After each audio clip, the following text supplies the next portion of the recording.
কথায় আছে লুচি কখনো গুনে খেতে নেই। বাঙালিদের একটি অন্যতম খাবার লুচি আলুর দম। তো হ্যালো এভরিওয়ান, কেমন আছেন সবাই? আশা করি সবাই ভালো আছেন আর আমিও ভালো আছি। আমার অন্যান্য ব্লগ ভিডিওর থেকে এই ভিডিওটা একটু ব্যতিক্রম। চলে আসলাম বাজারে, নিতে আসলাম আলু আর ময়দা, কিন্তু মামা বড় বড় আলু দিয়েছে। আলুর দম খেতে তো ছোট আলু লাগবে। আলু ময়দা পাইনি, আটা নিয়ে নিলাম। এরপরে দুইজন আইসক্রিম খেতে খেতে বাড়ি চলে যাচ্ছি। আলু আর ময়দা নিয়ে সরাসরি চলে আসলাম বৌদির বাড়িতে, কিন্তু বৌদি বুঝতে পেরে গেছে হাতে কিছু আছে, দিয়ে বললাম আলুর দম আর লুচি বানিয়ে খাওয়াও তাড়াতাড়ি। যেই কথা সেই কাজ, বৌদি শুরু করে দিল কাজ, সাথে আমিও একটু বৌদিকে হেল্প করলাম।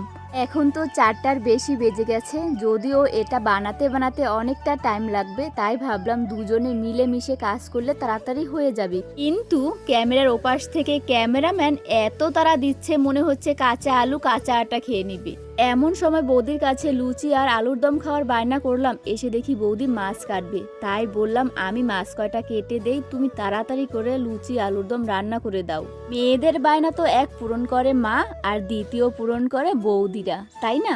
অপ্রস্তুতি শেষে বৌদি আলুর দম বসিয়ে দিল। আর জানেন তো, বৌদির হাতের আলুর দম যদি একবার খান না, জাস্ট পাগল হয়ে যাবেন। অনেক বেশি ভালো করে রান্না করতে পারে, তাই তো বৌদির কাছেই নিয়ে আসলাম।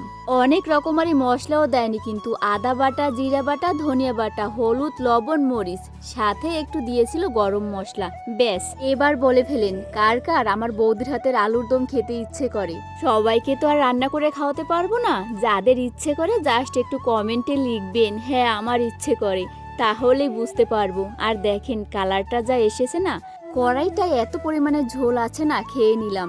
এরপরে এখন বানাতে হবে লুচি, ফুলকো লুচি। জানি না কতটুকু ফোলে। আমি কিন্তু ভাই ফুলকো লুচি বানাতে একদমই এক্সপার্ট না। কিভাবে ফুলকো লুচি হবে অবশ্যই একটু জানাবেন। আমি লুচি বানালে তেমন একটা ফোলে না, আর লুচি না ফুললে সেটা কিন্তু খেতেও মজা হয় না। এই মানে দেখতে ভালো লাগে না, খেতে তো একই রকম হয়, ফোলা লুচি আর না ফোলা লুচি।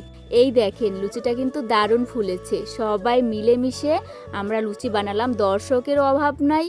এদিকে বোন, একবার আমি, একবার বৌদি। আমাদের লুচি আর আলুর দমের ঘ্রাণ পেয়ে চলে আসলো এক না খাওয়া শোষা, কিছুই খায় না সে। এই বৌদিটাকে দিয়ে আগে টেস্ট করালাম, বৌদি তো খেয়ে বললো অনেক ভালো হয়েছে নাকি। লুচি নিয়ে ঘরে এসে একটু টুকটাক মজা করে নিলাম, টিভিতে গান ছেড়ে। এত আনন্দের মধ্যেও একটা বিপদ হয়ে গেল, মোমবাতি নিয়ে খেলতে গিয়ে তার হাতে অনেকটা ঠোস পড়ে গেল, যার জন্য সবাইকে খাবার দিতে একটু লেট হলো। তো সবাই খেয়ে দিয়ে তো বাড়ি চলে যাবে।